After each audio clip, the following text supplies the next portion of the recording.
After the somber funeral for my father, a prominent shareholder, my brother-in-law caught us off guard by raising the delicate topic of inheritance. The focus shifted to stocks and a substantial $5 million bequest, confidently asserting that my wife, the eldest daughter, and my sister was set to inherit this windfall. The revelation initially filled her with joy at the prospect of a significant inheritance.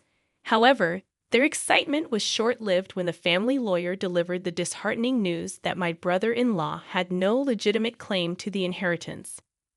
I, Greg Johnson, a 42-year-old office worker, reflected on my father's vibrant life, despite his age of 78.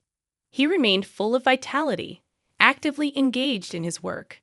My older sister, a perpetual source of trouble, led a carefree life, causing continuous worry for our parents. In her middle age, she introduced Aaron Corner, a man she intended to marry. Despite his youth and handsomeness, I couldn't warm up to him due to his demeanor. My sister demanded that our father finance her wedding, swiftly depleting the funds and unapologetically seeking more. A year after her marriage, tragedy struck. Our father collapsed while playing golf and passed away a few days later. Overwhelmed by grief, I found myself struggling with the funeral preparations, with no assistance from my sister. After the funeral, a lawyer visited our home to discuss the inheritance outlined in my father's will.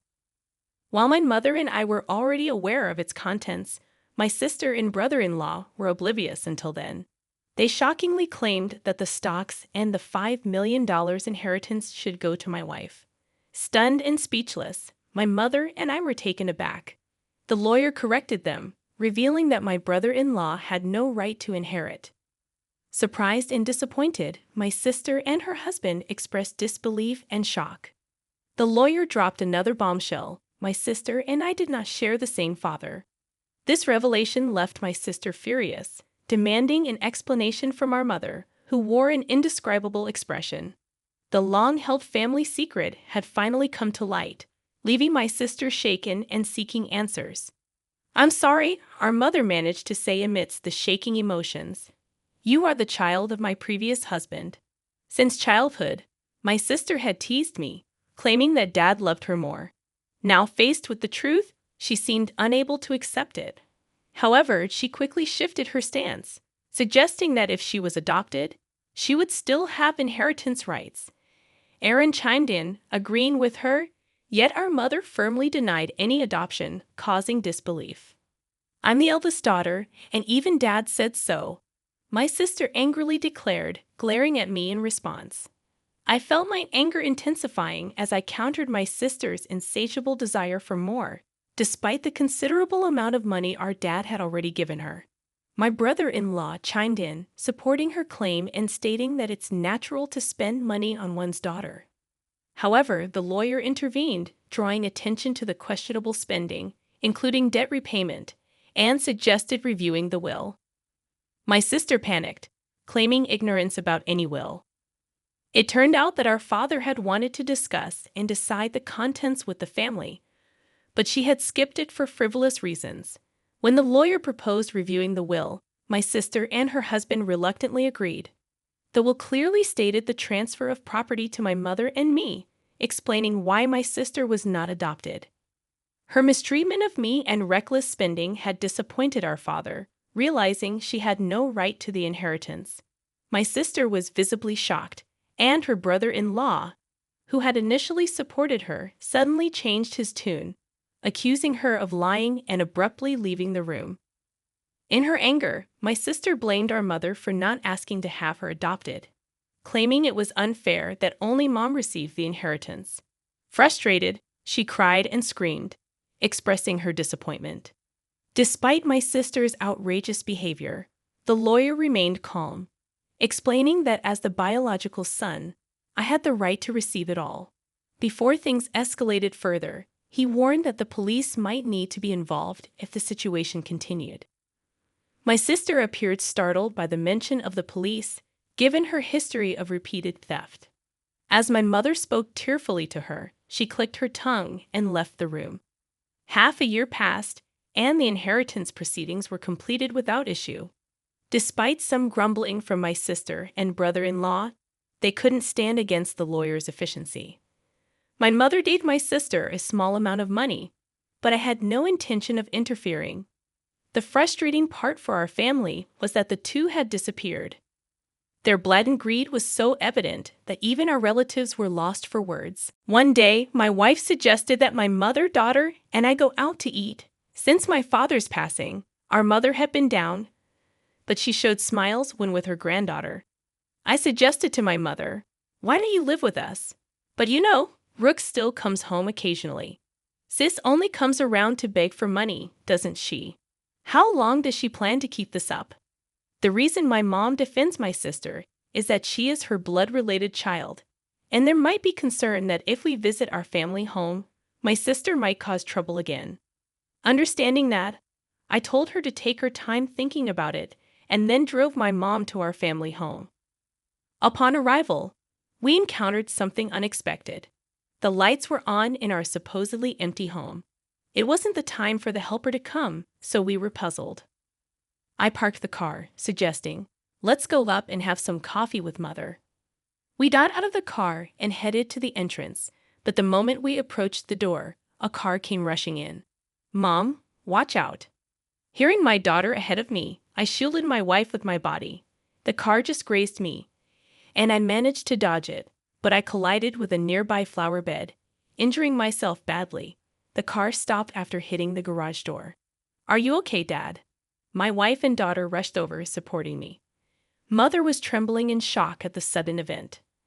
Understandably, from that moment on, a day of turmoil began. I was taken to the hospital by ambulance and had to be hospitalized briefly. Later, I heard that Aaron Warner, my brother-in-law, was driving the car. According to the police, he explained that he mistook the accelerator for the brake. However, I had my doubts about that story. Amidst all of this, my sister and mother visited me in the hospital. Mother left briefly to arrange flowers, and during that time, my sister coldly looked at me and said, "You're only tough and bodied, huh?" With a slightly disappointed tone, I couldn't help but give her a smile. "If I had died in the accident, Mom would inherit everything, right? Messed up your plan," I said a bit sarcastically, and my sister looked uneasy. "You planned this, didn't you?" When I asked, my sister looked away, and I added, "But I won't be accepting Mom's share, so it won't work out for you." My sister looked surprised at this. She probably thought I would naturally accept it. I have a wife and kids, so I passed the inheritance to them. It's not strange for the head of the family to think that way. Even so, I've made a will early, like Dad did. My sister was taken aback at this. "What? So that means—" "Yeah, unfortunately, my share of the inheritance won't go to Mom." My sister stared at me, then began to shake with anger. "There's $5 million, right? You could at least share a bit."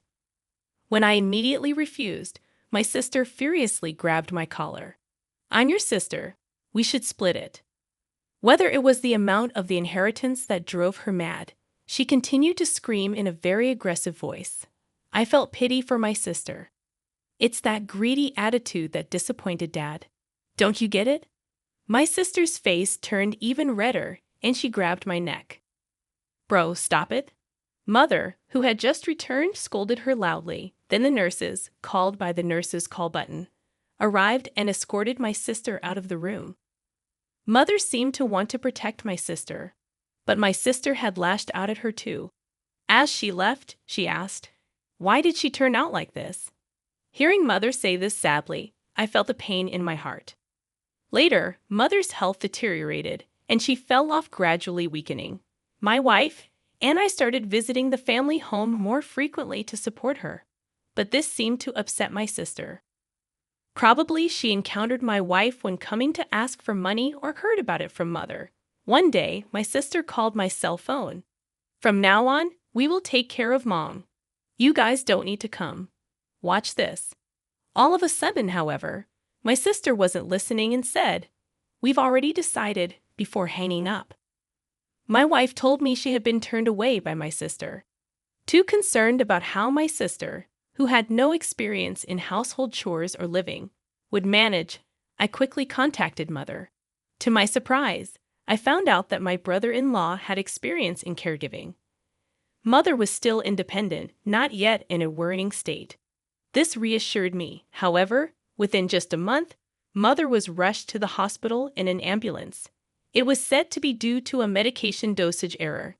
When we rushed to the hospital, Mother was shockingly weak. The doctors also seemed puzzled by her condition. I couldn't recall such a mistake ever happening before. Leaving my wife to care for Mother, I went to our family home, which was in a terrible state. Despite my mother's love for cooking, the usually well-stocked fridge was shockingly empty. Even the helper had been swiftly dismissed. Feeling ashamed of trusting my sister even a little, anger surged within me. Checking the safe where valuables were kept, I discovered a large amount of money missing from Mother's passbook. The passbook with the inheritance was secure in a bank locker, but there was hardly any money left for living expenses. Returning to my mother, I explained the situation and revealed my sister's betrayal. Brooke did such a thing.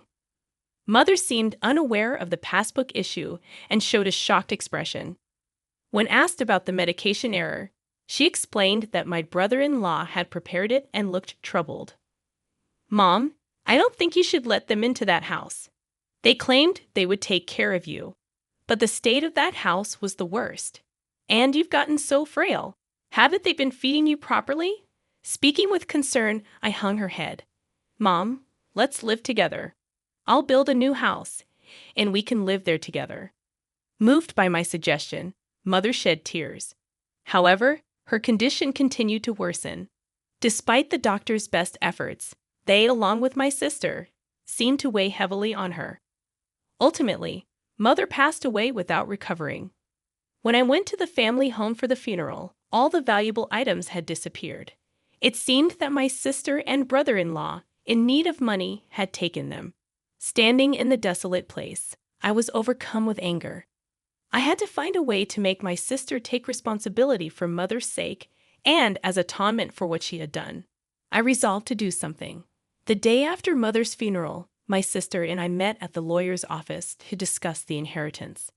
Condolences, but as her daughter, I'm entitled to Mother's inheritance. My sister said with a sense of superiority that made me laugh involuntarily. She seemed to be under some misconception.